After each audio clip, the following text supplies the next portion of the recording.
বাংলাদেশের এক বেটা বলে কলিকাতা গেছে বেড়াইতে আত্মীয় বাড়ি। কলিকাতার আত্মীয়রা কইছে কলিকাতা শহরের মধ্যে ফকেটমার চুর আছে, সাবধান, ফকেটর টাকা পয়সা লইয়া টাউনও যাইও না। কেমনে তোমার ফকেট পয়সার টাকা নিয়ে যাইব চুরে, তুমি টেরা হইবে না। হ্যাঁ মনে মনে হয় আমি বাঙালি, আমার থেকে সালাকার কেউ কেটা আছে আমার ফকেট থেকে টেকা নিতুবা দীক্ষা দিতাম। টেকা কতলা লইছে ও অচল পয়সা পকেটও লইছে, কয় নিলে অচলটাই নিব, কিন্তু কেমনে নেয় আমি দীক্ষা দিতাম।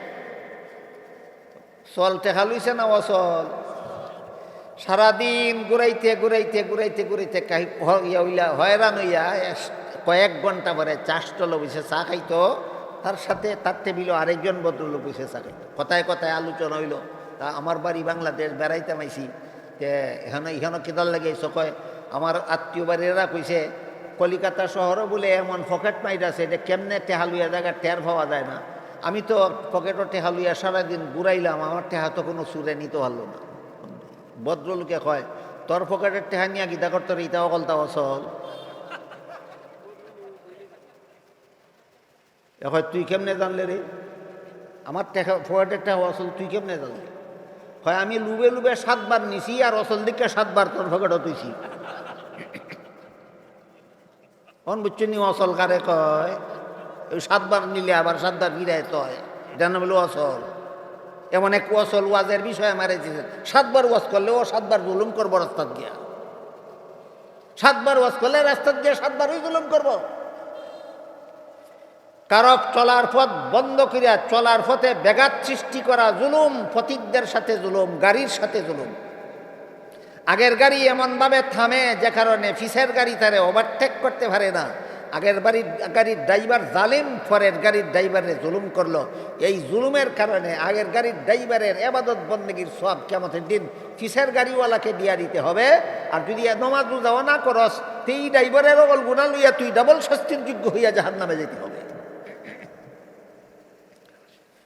এই হইল পাওনাদারের পাওনা দেওয়ার নাম ইনসাফ, না দেওয়ার নাম জুলুম।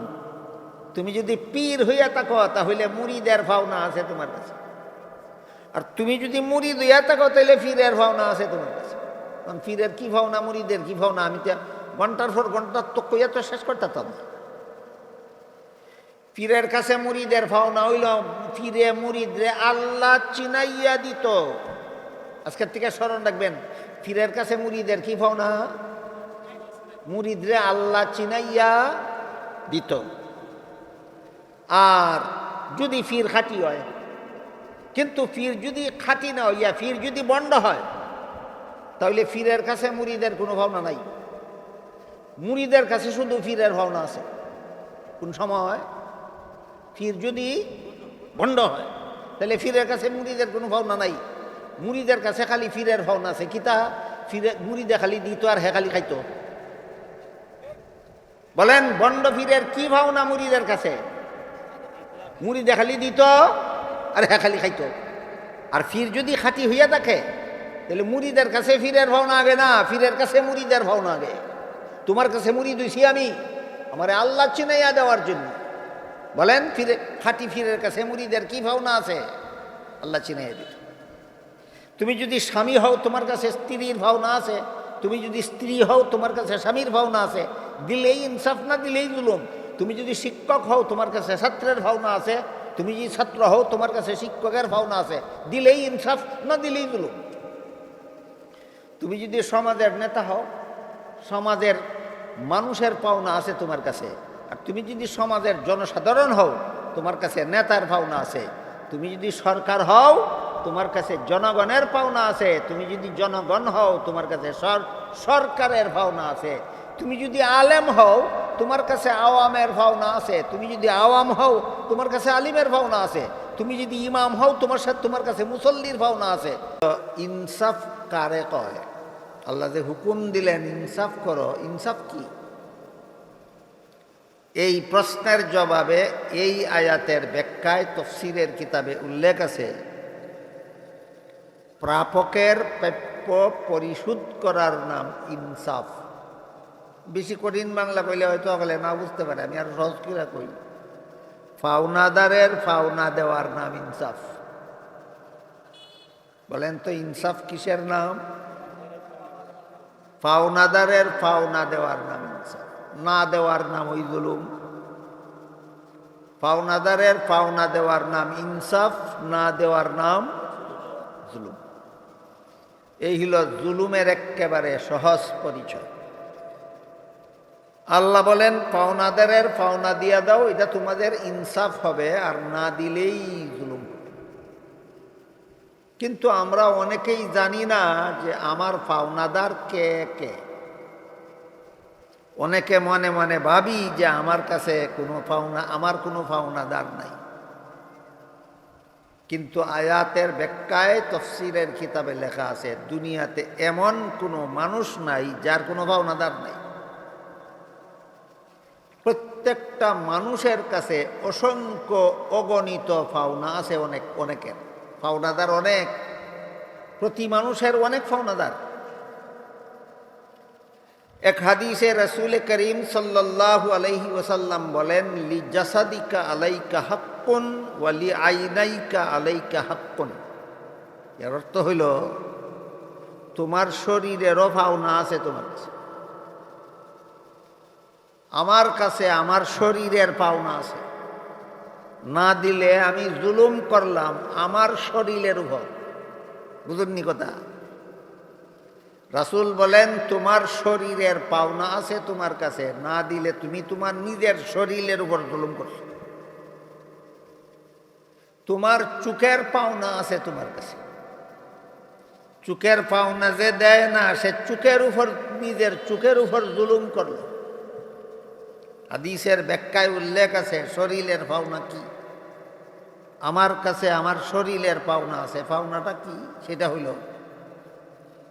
যে পরিমাণ খাদ্য খাইলে, যেভাবে চললে স্বাস্থ্য ভালো থাকে, এই পরিমাণ খাইতে হবে, সেইভাবে চলতে হবে। এটা আমার শরীরের পাওনা। আমার চোখের পাওনা কি? যে পরিমাণ ঘুমাইলে স্বাস্থ্য ভালো থাকে সেই পরিমাণ ঘুমাইতে হবে। এটা আমার চোখের পাওনা আমার কাছে। বুঝে থাকলে বলেন রাসূলের হাদিসে কি বলছেন? আমার শরীরেরও পাওনা আছে আমার কাছে, আমার চোখেরও পাওনা আছে আমার কাছে। ঠিক তেমনি ভাবে, যেমন ভাবে নিজের শরীরের পাওনা আছে নিজের কাছে, নিজের চোখের পাওনা আছে নিজের কাছে, ঠিক তেমনি ভাবে নিজের আত্মার পাওনা আছে নিজের কাছে।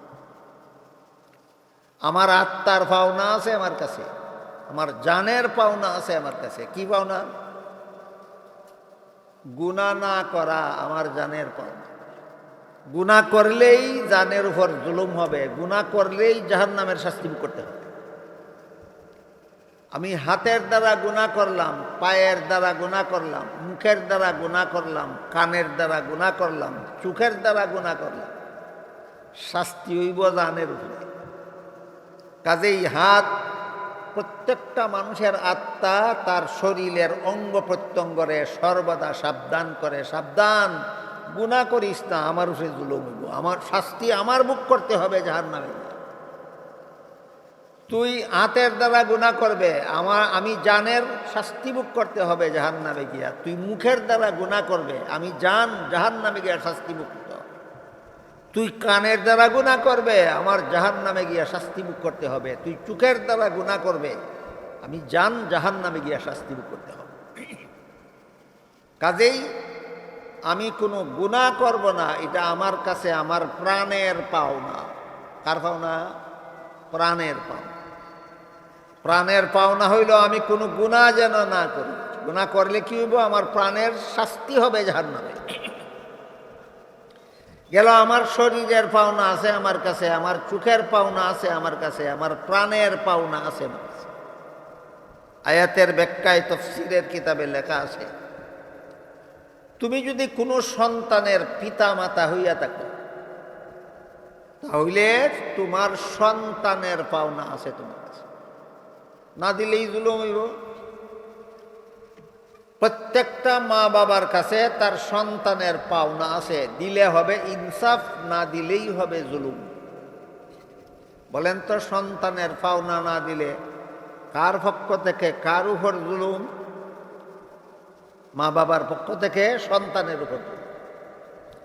আর যদি তুমি কোনো পিতামাতার সন্তান হইয়া থাকো, তাহলে তোমার পিতামাতার ভাবনা আছে তোমার কাছে, দিলেই হবে ইনসাফ, না দিলেই হবে জুলুম। তুমি যদি কোনো মহিলার স্বামী হইয়া থাকো, তাহলে তোমার স্ত্রীর পাওনা আছে তোমার কাছে, দিলে ইনসাফ, না দিলেই জুলুম। তুমি যদি কোনো পুরুষের স্ত্রী হইয়া থাকো, তাহলে তোমার স্বামীর পাওনা আছে তোমার কাছে, দিলেই ইনসাফ হবে, না দিলেই জুলুম। তুমি যদি কোনো ছাত্রর শিক্ষক হইয়া থাকো, তাহলে ছাত্রের পাওনা আছে তোমার কাছে, দিলেই হবে ইনসাফ, না দিলেই হবে জুলুম। তুমি যদি কোনো শিক্ষকের ছাত্র হইয়া থাকো, তাহলে তোমার শিক্ষকের পাওনা আছে তোমার কাছে, দিলেই ইনসাফ হবে, না দিলেই জুলুম হবে। তুমি যদি পরিবারের কর্তা হইয়া থাকো, পরিবারের সদস্যদের পাওনা আছে তোমার কাছে, দিলেই ইনসাফ হবে, না দিলেই জুলুম হবে। তুমি যদি সমাজের নেতা হইয়া থাকো, সমাজের সর্বলোকের পাওনা আছে তোমার কাছে, দিলেই ইনসাফ হবে, না দিলেই জুলুম হবে। তুমি যদি সরকার হইয়া থাকো, জনগণের পাওনা আছে তোমার কাছে, দিলেই ইনসাফ, না দিলেই জুলুম। তুমি যদি জনগণের একজন হইয়া থাকো, সরকারের পাওনা আছে তোমার কাছে, দিলেই ইনসাফ হবে, না দিলেই জুলুম। আমি কি বুঝাইতে পারলাম আপনাদেরকে? পাওনাদারের পাওনা দিলেই ইনসাফ হয়, না দিলেই জুলুম হয়। এখন আমরা একটু বিস্তারিতভাবে বোঝার চেষ্টা করি যে আমার কাছে কার কার কি কি পাওনা আছে। হাদিস শরীফে রাসূল করিম সাল্লাল্লাহু আলাইহি ওয়াসাল্লাম বলেন, প্রতিটি মানুষের কাছে সর্বপ্রথম পাওনা আছে আল্লাহর। প্রতিটি মানুষের কাছে সর্বপ্রথম পাওনা টাকা আল্লাহ। এমর্মে এক হাদিসে উল্লেখ আছে, রাসূল করিম সাল্লাল্লাহু আলাইহি ওয়াসাল্লাম একজন সাহাবীকে জিজ্ঞাসা করলেন, ও আমার প্রিয় সাহাবী, তুমি কি জানো বান্দার কাছে আল্লাহর কি পাওনা আছে, আর আল্লাহর কাছে বান্দার কি পাওনা আছে? সাহাবী বলেন, রাসূল আমি জানি না, আপনি আমাকে শিখাইয়া দিন। রাসূল বলেন, বান্দার কাছে আল্লাহর পাওনা হইল, বান্দা আল্লাহকে লা শরীক বিশ্বাস করে একমাত্র আল্লাহর ইবাদত করবে। আল্লাহর লা শরীক বিশ্বাস করব আর আল্লাহর ইবাদত করব, এই ইবাদতটাই হইল বান্দার কাছে আল্লাহর পাওনা। বুঝা থাকলে আপনারা বলেন তো, নামাজ রোজা এইগুলি আল্লাহর ইবাদত কিনা? আল্লাহর ইবাদতই তো বান্দার কাছে আল্লাহর পাওনা। নামাজ পড়ে না এমন মুসলমান সমাজও আছে, কার পাওনা দেয় না? যেই লোকে আল্লাহর পাওনা দেয় না, সে আপনার পাওনা দিব কোন বিশ্বাসে? আল্লাহর পাওনা ওই দেয় না, তোমার পাওনা দিব কোথেকে? এই কারণে প্রত্যেকটা মানুষের বুঝতে হবে যে আমার কাছে সর্বপ্রথম পাওনা আছে আল্লাহ। আর রাসূল বলেন, আমার আল্লাহর একমাত্র আল্লাহর ইবাদত করব, আমি আল্লাহকে লা শরীক বিশ্বাস করব আর তার ইবাদত করব, এই ইবাদতটাই আমার কাছে আল্লাহর পাওনা। এরপরে রাসূল বলেন, আল্লাহর কাছেও বান্দার একটা পাওনা আছে, এটা হইল জান্নাত। বান্দার কাছে আল্লাহর পাওনা হইল ইবাদত, আর আল্লাহর কাছে বান্দার পাওনা হইল জান্নাত। তারপরে রাসূল বলেন, যেই বান্দা আল্লাহর পাওনা দিয়া দিব, আল্লাহ তার পাওনা দিয়া দিব। অর্থাৎ যে ব্যক্তি ঠিক মতে আল্লাহর ইবাদত করব, আল্লাহ তাকে জান্নাত দান করে দেবে। এমর্মে হাদিসে একটা কাহিনী আছে বড় চমৎকার। কাহিনীটা হলো, একজন মহিলা একটা কুলের শিশু কুলে নিয়ে রাসূলের দরবারে গেল। গিয়া বলল, গো আল্লাহর রাসূল, আমি একটা কথা জানার জন্য আসছি। কি কথা? মহিলা রাসূলরে প্রশ্ন করে যে, আল্লাহ, একটা মহিলা তার কুলের শিশুকে যে পরিমাণ দয়া মায়া করে, আল্লাহ তার বান্দাকে এই পরিমাণ দয়া মায়া করে কিনা, এইটা বুঝবার লাগিয়েছি। একটা মহিলা তার কুলের শিশুকে যে পরিমাণ দয়া মায়া করে, আল্লাহ তার বান্দাকে এই পরিমাণ দয়া মায়া করে কিনা? রাসূল করিম সাল্লাল্লাহু আলাইহি ওয়াসাল্লাম জবাবে বলেন, একটা মহিলা তার কুলের শিশুকে যে পরিমাণ দয়া মায়া করে, আল্লাহ তার বান্দাকে তার চেয়ে বহু গুণ বেশি দয়া মায়া করে। বলেন, মা সন্তানরে বেশি মায়া করে না আল্লাহ বান্দারে বেশি মায়া করে? এই জবাব দেওয়ার পরে মহিলা কয়, আচ্ছা, দুনিয়ার কোনো মা তো নিজের সন্তানরে নিজের হাতে আগুনে ফেলে না, তাহলে আল্লাহ কিভাবে অনেক বান্দারে জাহান্নামের আগুনে ফেলবেন? কিতা মনে করেন বিডি খুব সোজাও? দুনিয়ার কোনো মহিলা তো নিজের সন্তানকে নিজের হাতে আগুনে ফেলে না, আল্লাহ তো অসংখ্য অগণিত বান্দাকে জাহান্নামের আগুনে ফেলবেন। তাহলে কেমনে বুঝলাম আমি আল্লাহ বান্দারে বেশি মায়া করে মা না মা তার সন্তানরে বেশি মায়া করে? এই প্রশ্ন করার সাথে সাথে রাসূল করিম সাল্লাল্লাহু আলাইহি ওয়াসাল্লাম আল্লাহর দরবারে সেজদায় পড়ে গেলেন। অনেকক্ষণ সেজদার মধ্যে থেকে আল্লাহর কাছ থেকে মহিলার প্রশ্নের জবাব সংগ্রহ করলেন। মাথা মুবারক উঠাইয়া বললেন, আমি যে কইছি একটা মহিলা তার কুলের শিশুকে যে পরিমাণ দয়া মায়া করে, আল্লাহ তার বান্দারে এর চেয়ে বহুগুণ বেশি দয়া মায়া করে। আমার কথা ঠিক আছে, তোমার শুধু বুঝার বাকি আল্লাহর বান্দা কারে কয়। যে আল্লাহর বন্দেগী করে তারে আল্লাহর বান্দা কয়। এমন একটা বান্দারেও আল্লাহ জাহান্নামের আগুনে ফেলবেন না। যারা আল্লাহর বন্দেগী করে না এরা আসলে আল্লাহর বান্দা ওই না, তারে আল্লাহ জাহান্নামের আগুনে ফেলবেন। আল্লাহর বান্দা কেমনে হয়? নামাজ রোজা চাইরা না নামাজ রোজা কইরা? যে নামাজ রোজার দাঁড় না এত আল্লাহর বান্দা ওই না, এরে জাহান্নামে ফেলবেন। যে নামাজ রোজা করে হালাল পথে জীবনযাপন করে সে আল্লাহর বান্দা, তার জন্য আল্লাহ জাহান্নাম বানাইছেন না, তার জন্য আল্লাহ জান্নাত বানাইছেন। এমর্মে আল্লাহ পাক রব্বুল আলামিন পবিত্র কোরআনে বলেন, ওয়া আম্মা মান খাফা মাকামা রাব্বিহি ওয়া নাহান নাফসা আনিল হাওয়া ফা ইন্নাল জান্নাতা হিয়াল মাওয়া ওয়া আম্মা মান খাফা মাকামা রাব্বিহি ওয়া নাহান নাফসা আনিল হাওয়া ইন্নাল জান্নাতা হিয়াল মাওয়া। রাসূল বলেন, একদিন আল্লাহর সামনে দাঁড়াইয়া জীবনের সকল কাজের হিসাব দিতে হবে। কোন দিন? কিয়ামতের দিন। একদিন আল্লাহর সামনে দাঁড়াইয়া জীবনের সকল কাজের হিসাব দিতে হবে, এই কথার ভয়ে যার মনে চায় গুনার কাজ করত কিন্তু হিসাব নিকাশের ভয়ে গুনার থেকে নিজেকে বারণ করে রাখে, তাদের ঠিকানা হবে জান্নাতে। তাদের ঠিকানা হবে। তাহলে গুনায় লিপ্ত থাকলে জান্নাতে ঠিকানা হয় না গুনার থেকে বিরত থাকলে জান্নাতে ঠিকানা হয়? গুনার থেকে বিরত থাকলে জান্নাতে ঠিকানা। নামাজ রোজা না করলে গুনার থেকে বিরত রইল না গুনায় লিপ্ত হইল? গুনায় লিপ্ত হইল। গেল বন্দার কাছে আল্লাহর পাওনা হইল ইবাদত, আর আল্লাহর কাছে বন্দার পাওনা হইল জান্নাত। এরপরে তুমি যদি নবীর উম্মত হইয়া থাকো তাহলে তোমার কাছে নবীর পাওনা আছে, আর তুমি যদি নবী হইয়া থাকো তাহলে তোমার কাছে উম্মতের পাওনা আছে। আপনারা কে কে নবী? আপনারা কে কে নবী? নবী না, উম্মত। তুমি যদি উম্মত হইয়া থাকো তাহলে তোমার কাছে নবীর পাওনা আছে। বলেন, উম্মতের কাছে কার পাওনা? নবীর পাওনা। আপনারা কে কে নবীর উম্মত না? সবাই আমরা নবীর উম্মত। নবীর উম্মত হইয়া থাকলে নবীর পাওনা কি? নবীর উম্মত হইয়া থাকলে নবীর পাওনা হইল সুন্নত। নবীর সুন্নত তরিকা মতো জীবনযাপন করে মানুষের জীবনের সকল কাজের নিয়ম পদ্ধতি নবী শিক্ষা দিছেন। নবীর শিক্ষা দেওয়া নিয়ম পদ্ধতিকেই নবীর সুন্নত বলা হয়।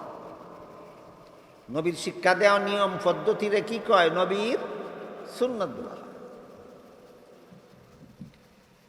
এইটা হইল উম্মতের কাছে নবীর পাওনা। হাদিস শরীফে রাসূল করিম সাল্লাল্লাহু আলাইহি ওয়াসাল্লাম বলেন, মান আহাব্বা সুন্নতি ফাকাদ আহাব্বানি। ওমান আহাব্বানি কানা মাই ফিল জান্নাহ, যে ব্যক্তি আমার সুন্নতকে মহব্বতের সাথে গ্রহণ করলো সে সত্যিকারের অর্থে আমি নবীকে মহব্বত করলো, আর এইভাবে যে আমি নবীকে মহব্বত করলো সে আমার সাথে জান্নাতে যাবে। তাহলে নবীরে মহব্বত করি কইলে হয় না নবীর সুন্নত পালন করলে হয়? নবীর সুন্নত পালন করলে নবীরে মহব্বত করা। নবীর সুন্নত কারে কয়?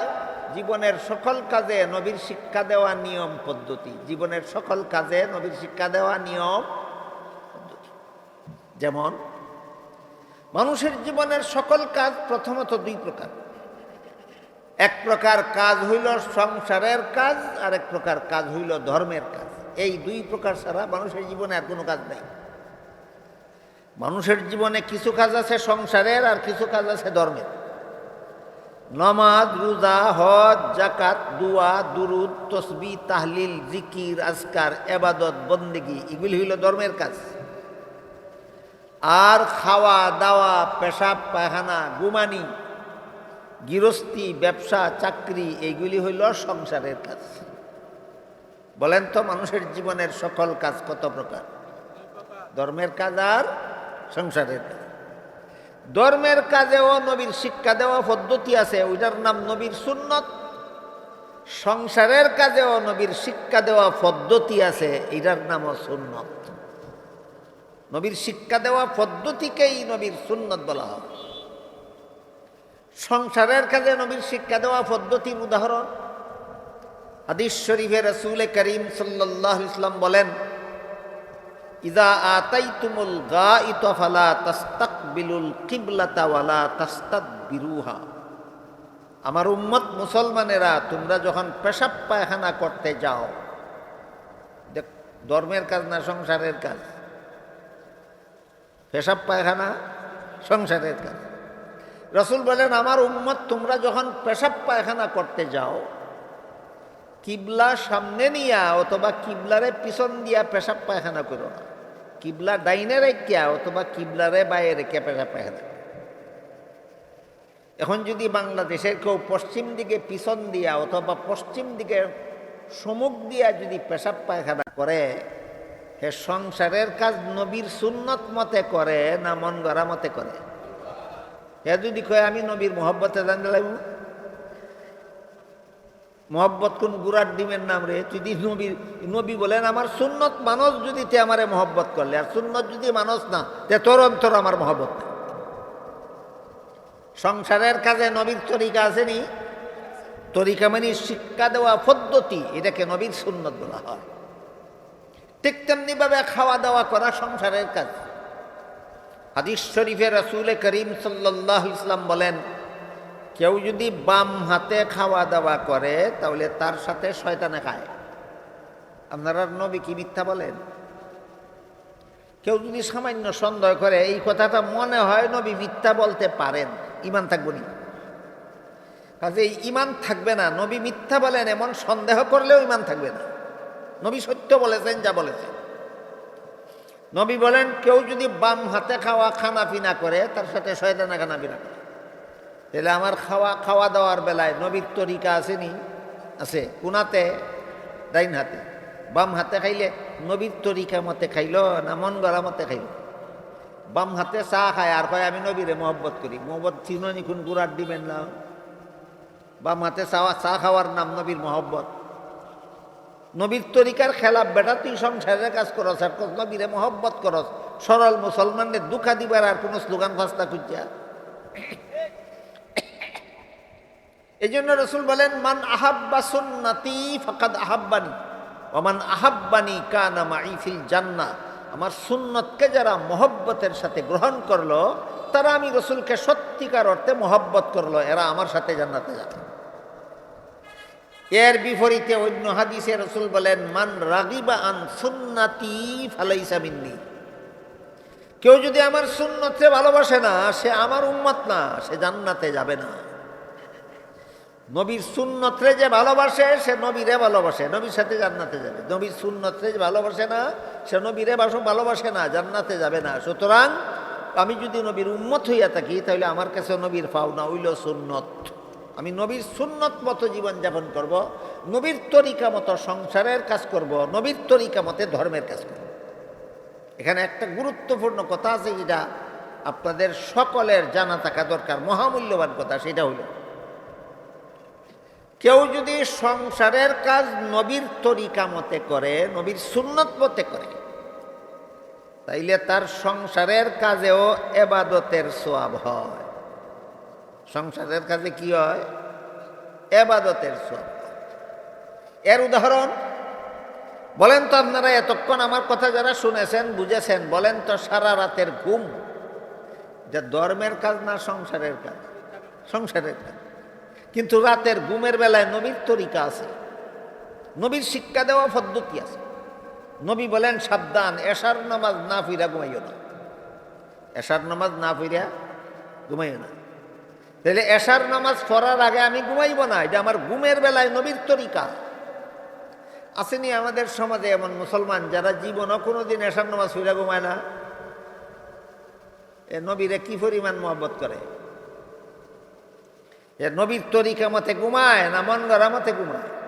হে যদি কয় আমি নবীরে মহব্বত করি, মহব্বত কি বাস্তব না দুকা? দুকা। যার মধ্যে নবীর সুন্নত নাই, নবীর মহব্বতের দাবি তার দুকা ছাড়া আর কিছু গেল। এশার নামাজ না পইরা ঘুমাইতে নাই, এটা নবীর তরিকা। এই প্রসঙ্গে হাদিস শরীফে রাসূল করিম সাল্লাল্লাহু আলাইহি ওয়াসাল্লাম বলেন, কেউ যদি এশার নামাজ জামাতের সাথে পইরা ঘুমায়, নবীর তরিকা মতে ঘুমাইল, রাসূল বলেন অর্ধেক রাতের ঘুম তার ইবাদতে লেখা হয়ে যায়।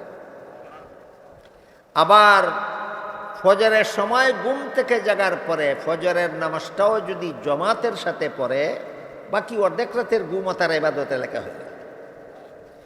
ব্যাখ্যা করে রাসূল বলেন, যেই ব্যক্তি এশার নামাজ পড়ে ঘুমাইল, আবার ঘুম থেকে জাগার পরে ফজরের নামাজটাও জামাতের সাথে পড়ল, এই লোকটা এশার থেকে ফজর পর্যন্ত সারা রাত যত ঘুম ঘুমাইল, সারা রাতের ঘুম তার ইবাদতে লেখা হয়ে গেল।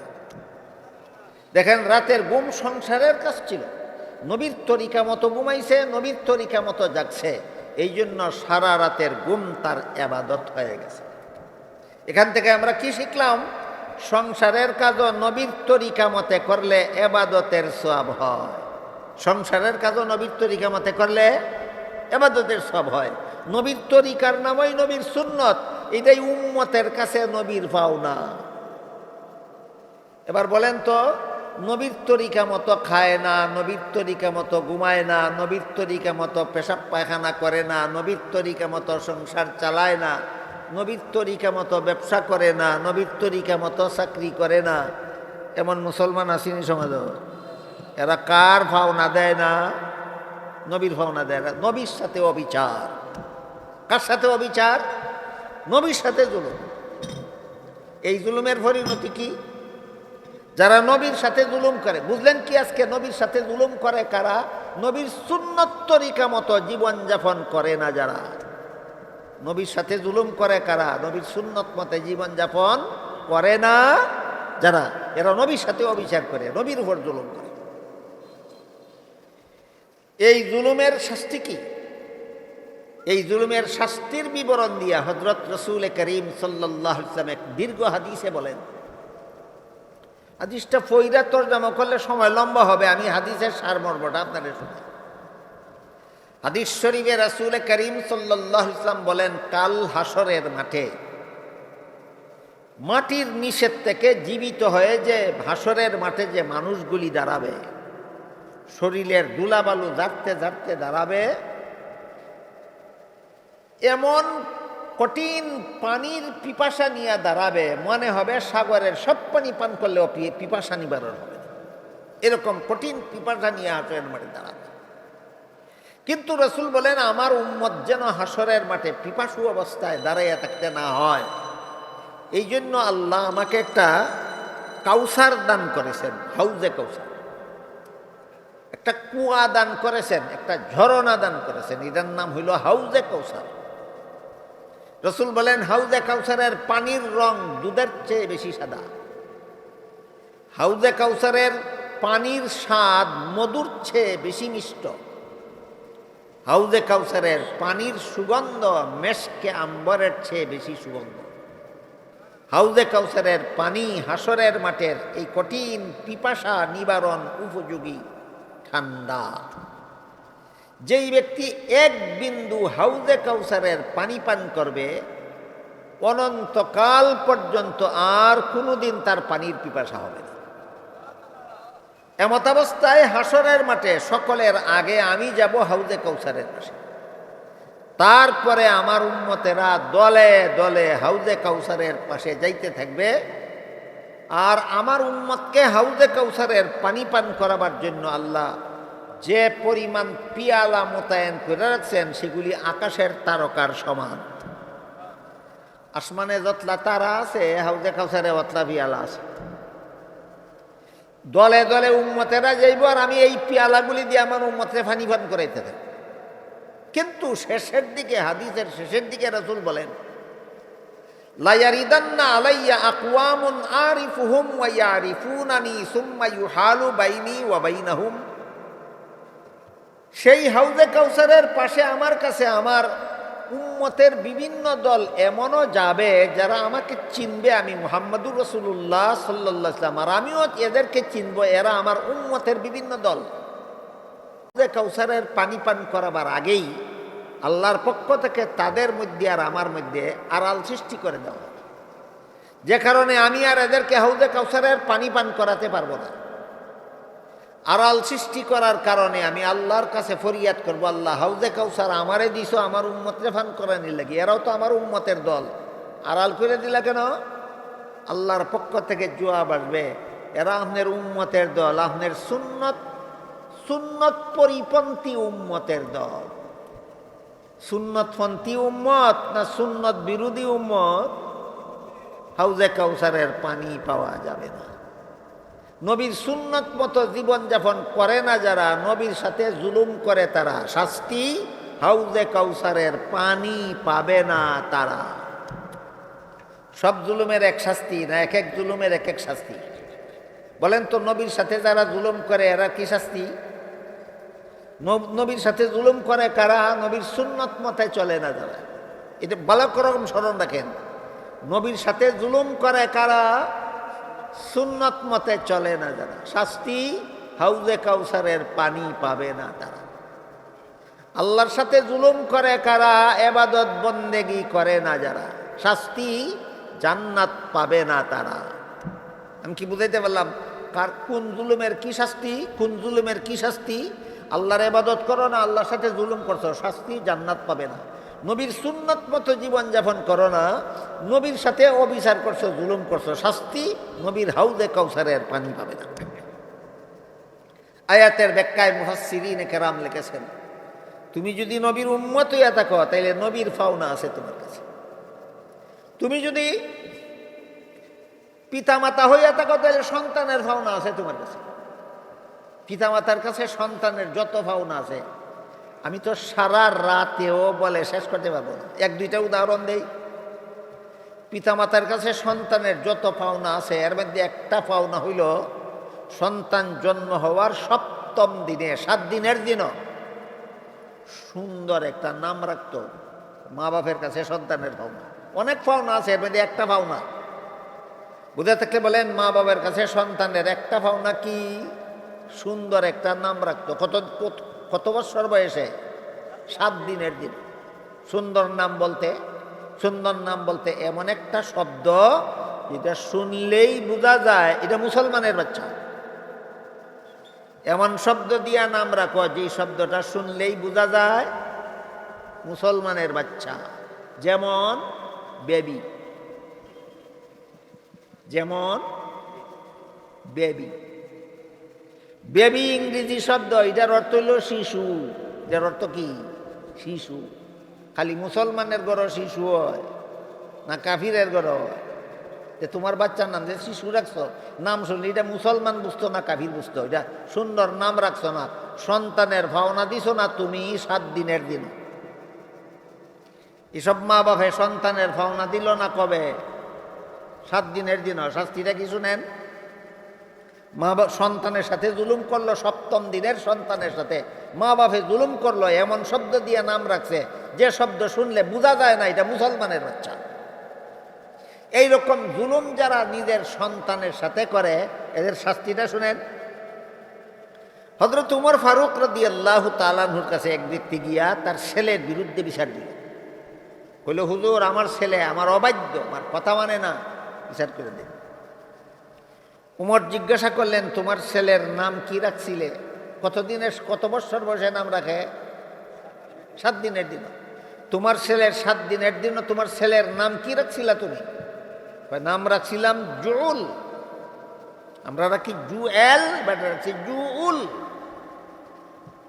উমর বলেন, এই বেটা তোর সন্তানের 7 দিনের সন্তানের পাওনা দিছস না তুই, এই জন্য 27 বৎসরের সন্তানে তোর হুকুম মানে না, তোর পাওনা দেয় না। সন্তানে হুকুম মানে না মা বাপের, পাওনা দেয় না মা বাপের। কেন? মা বাপে আগে সন্তানের পাওনা দিছে না, এই জন্য সন্তানে মা বাপের পাওনা দেয়। আল্লাহ পাক রব্বুল আলামিন পবিত্র কোরআনের এক আয়াতে বলেন, ইয়া আইয়ুহাল্লাযীনা আমানু কু আনফুসাকুম ওয়া আহলিকুম নারাও ওয়াকুদুহান নাসু ওয়াল হিজারা। হে ঈমানদারগণ, তোমরা নিজেরাও জাহান্নামের আগুন থেকে বাঁচো, তোমাদের সন্তানদেরকেও জাহান্নামের আগুন থেকে বাঁচাও। সন্তানদেরকে জাহান্নামের আগুন থেকে বাঁচানোর ব্যবস্থা, সন্তানকে হালাল পথে জীবনযাপনের অভ্যাস গড়ে তোলো। সন্তানদের নামাজ রোজা ইবাদত বন্দেগী শিখাও, সময় মতো সন্তানদের ইবাদত বন্দেগী করনেওয়ালা বানাও, তবেই সন্তানদের জাহান্নাম থেকে বাঁচানি হবে। আমি আমার ছেলেকে আমার মেয়েকে জাহান্নাম থেকে বাঁচাইতে হইলে সময় মতো নামাজ শিক্ষা দিয়া নামাজি বানাইতে হবে। সময়টা কখন? হাদিস শরীফে আল্লাহ রাসূল বলেন, মুরু আওলাদাকুম বিসসালাতি ইযা বালাগু 7 সিনিন ওয়াদরিবুহুম ইযা বালাগু 10 আও কামা ক্বালা আলাইহিস সালাতু ওয়াস সালাম। রাসূল বলেন, হে আমার উম্মত মুসলমানেরা, তোমাদের সন্তান ছেলে হোক মেয়ে হোক 7 বছর বয়স হলে তাকে নামাজের আদেশ করো, 10 বছরের ছেলে মেয়েকে শাসন করে নামাজি বানাও যদি জাহান্নাম থেকে বাঁচাতে চাও। 7 বছর থেকে 10 বছরের ভিতরে ছেলে মেয়েকে নামাজি বানানি, এটা হলো মা বাপের কাছে সন্তানের আরেকটা পাওনা। বুঝাইতে পারতাছি না? মা বাপের কাছে সন্তানের যত পাওনা আছে এর মধ্যে আরেকটা পাওনা হইল 7 বছর থেকে 10 বছরের ভিতরে তোমার ছেলেরা তুমি নামাজি বানাও যদি জাহান্নাম থেকে বাঁচাতে চাও। 7 বছর থেকে 10 বছরের ভিতরে তোমার মেয়েকে নামাজি বানাও যদি জাহান্নাম থেকে বাঁচাতে চাও। সুতরাং প্রত্যেকটা মা বাপের কাছে পাওনা হইল সন্তানের, তারে যেন 7 থেকে 10-এর ভিতরে পাক্কা নামাজি বানায়। এটা হলো মা বাপের কাছে সন্তানের পাওনা। না দিলে 7 বছরের সময় নামাজ শিখাইল না, 10 বছরের সময় নামাজের জন্য শাসন করলো না, যে কারণে 30-40 বছরের সন্তান বেনামাজি আসেনি সমাজে কোনো মুসলমানের? বলেন তো, মুসলমানের 30 বছরের সন্তান বেনামাজি কেন? মুসলমানের 40 বছরের সন্তান বেনামাজি কেন? ওই 7 বছর থেকে 10 বছরের ভিতরে মা বাপে পাওনা দিছে না, নামাজি বানাইছে না, এই জন্য বেনামাজি। এটার শাস্তি হইল, এই মা বাপ যদি নিজে নামাজিও হয়, মা বাপ নিজে নামাজি কিন্তু সন্তানদের নামাজি বানাইছে না, এই কারণে নামাজি মা বাবাকেও বেনামাজি সন্তানের সাথে জাহান্নামে যেতে হবে। ওই সন্তানের সাথে জুলুম করার শাস্তি। কার সাথে জুলুমের শাস্তি? জাহান্নাম। নিজের সন্তানের সাথে জুলুমের শাস্তি জাহান্নাম। এই জন্য আয়াতের ব্যাখ্যায় লেখা আছে, তুমি যদি মা বাবা হইয়া থাকো তোমার কাছে সন্তানের পাওনা আছে, তুমি যদি সন্তান হইয়া থাকো তোমার কাছে মা বাবার পাওনা আছে। দিলেই ইনসাফ, না দিলেই জুলুম। দিলেই ইনসাফ, না দিলেই জুলুম। তুমি যদি স্বামী হইয়া থাকো তোমার কাছে স্ত্রীর পাওনা আছে, স্ত্রীর যত পাওনা আছে এর মধ্যে 1 নম্বর হইল মোহর। মোহর বুঝুন তো আপনারা? প্রত্যেকটা স্বামীর কাছে তার স্ত্রীর মোহর হইল পাওনা। যেই মোহর ধার্য করিয়া বিয়া করলো, আল্লাহ বলেন এটা আদায় করা ফরজ, এটা তোমার স্ত্রীর পাওনা। দিলেই ইনসাফ হবে, না দিলেই জুলুম। আপনারা যে সমাজে বাস করেন এই সমাজের এমন কোনো স্বামী পাওয়া যাইব নেই যে জীবন চুক্তি তার বউর মোহর দেয় না? আছে। এরা জুলুম করে কার সাথে? নিজের ঘরের স্ত্রীর সাথে জুলুম করে। শাস্তিটা কি হবে বলবো? শাস্তি, বউর মোহর দিছ না জীবনে, এটা বউর সাথে জুলুম করছো, শাস্তি কি হবে? শাস্তি হবে হাসরের মাঠে তোমার বউ আল্লাহ রকিব, আল্লাহ এই জালিমে আমার জুলুম করছে, আমার পাওনাটা দিছে না, বিচার চাই। আল্লাহ বলবেন তোর জীবনের নামাজ রোজা ইবাদত বন্দেগীর সওয়াব তোর বউরে দিয়া, তোর বউর গুনাহ তুই লইয়া জাহান্নামে যা। এটা হইল বউর মোহর না দেওয়ার শাস্তি। বুঝুননি কথা আপনারা? এই বিষয় কেন দিলেন আমার নামে বুঝি না। আমি তো এই বিষয়ে সারা রাইতে কইয়া কোনো কিনারা লাগাই পারতাম না। এই বিষয় তো সারা রাইতে কইয়া বুঝে শেষ করতে পারতাম না। একজন মানুষ ওয়াজ শুনবার লেগে ইয়া বইছে স্টেজের ইয়ার প্যান্ডালের নিচে। হঠাৎ করে তার থুক ফালানির দরকারে উঠতে গেল, সাইতে থুক ফালাইব। তার যাওয়ার ভঙ্গিতেই বোঝা যায় থুক ফালাইতো গেছে, আইয়া আবার বইব বোঝা যায়। উঠতে গেল থুক ফালাইতো, তার যে জায়গাতে বসা ছিল এই জায়গাটা খালি এসে নি, খালি এসে। আপনি কিন্তু বুঝতেছেন সে থুক ফালাইতো যাইতেছে, আবার আইয়া বইব। কিন্তু এই সুযোগে যদি আপনি তার জায়গায় বসে যান, এই জায়গাটা আপনার না, এটা তার ভাওনা, আপনি বইয়ে গেলেন, আপনার সাথী ভাইয়ের সাথে জুলুম করলেন। এই ভাওনাদারের ভাওনা দখল করে জুলুম করছেন কার সাথে? এক প্যান্ডালের নিচে বইয়া একদল মুসলমানে ওয়াজ শুনছে, ওয়াজ শুনতে শুনতে ওই আরেকজনের সাথে জুলুম করে গেছে। কিরকম জুলুম? গেছে তুক ফেলাই তো আইয়া বইব, এই সুযোগে হ্যাঁ আইয়া এই জায়গা বই গেছে। তোমার সাইটম্যানের সাথে তুমি জুলুম করছো, এই জুলুমের কারণে কিয়ামতের দিন তোমার সওয়াব তারে দিতে হবে আর তার গুনাহ তোমাকে দিতে হবে। তাফসীরের কিতাবে আরেকটা উদাহরণ দিয়েছেন বড় চমৎকার। সেটা হলো, ধরো তুমি গাড়ির মধ্যে উঠছো, প্রতি 2 জন প্যাসেঞ্জারের একটা সিট বানাইছে গাড়ি। সিটটা হইল 3 হাত লম্বা। বলেন তো 3 হাত লম্বা একটা সিট যদি 2 জন প্যাসেঞ্জারের জন্য হয়, তাহলে একজন প্যাসেঞ্জারের ভাগে কি পরিমাণ? 1.5 হাত। তো এই সিটের মধ্যে তোমার অংশ হইল 1.5 হাত, আর বাকি 1.5 হাত হইল তোমার সাইটম্যানের পাওনা। তুমি যে ট্যাঙ্ক সরাইয়া ফোনে 2 হাত দখল করছো না, এটা কোনো প্যাসেঞ্জারে করে না।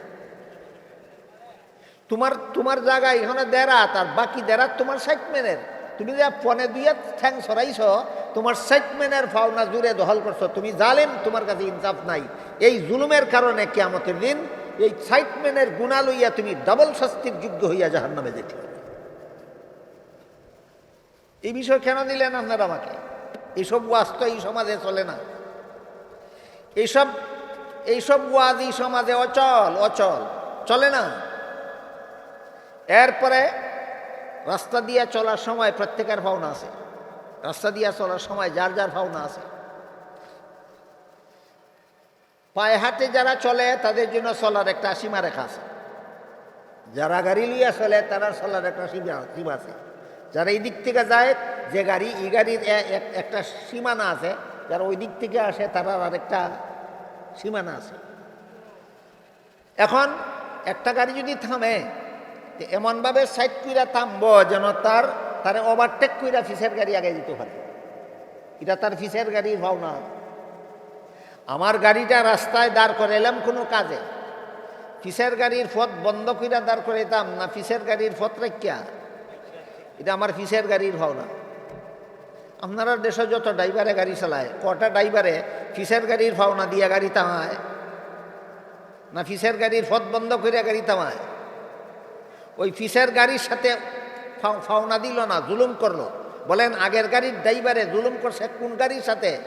ফিসের গাড়ির সাথে। এই জুলুমের কারণে হাদিস শরীফে আল্লাহ রসুল বলেন, তোমার ইবাদত বন্দেগী তোমার জেহাদও আল্লাহর কাছে কবুল হবে না। তুই বেটা পথ বন্ধ কইরা দাঁড়ায় থাকস, তোর জেহাদও আল্লাহর কাছে কবুল হবে না। যে মানুষের পায়ে চলার পথ বন্ধ কইরা দাঁড়ায় থাকে, যে মানুষের গাড়ি চলার পথ বন্ধ করিয়া দাঁড়ায় থাকে, হাদিস শরীফে রাসূল করিম সাল্লাল্লাহু আলাইহি ওয়াসাল্লাম বলেন, তার নামাজ রোজা ইবাদত বন্দেগী কবুল হবে দূরের কথা, তার জেহাদও আল্লাহর কাছে কবুল হবে না। এই পথ বন্ধ কইরা দাঁড়ায় যে তুমি অন্য লোকের পাওনা দিছ না, অন্য লোকের উপর জুলুম করছো, এই জুলুমের বিনিময়ে তোমাকে হাসরের মাঠে তোমার আমল নামাজ যদি নামাজ রোজা ইবাদত বন্দেগীর কিছু সওয়াব থাকে, যারে জুলুম করছো তারে দিয়া দিতে হবে। আর সওয়াব যদি না থাকে, যারে জুলুম করছো তার গুনাহ তুমি নিয়া ডাবল শাস্তির যোগ্য হইয়া জাহান্নামে যাইতে হবে।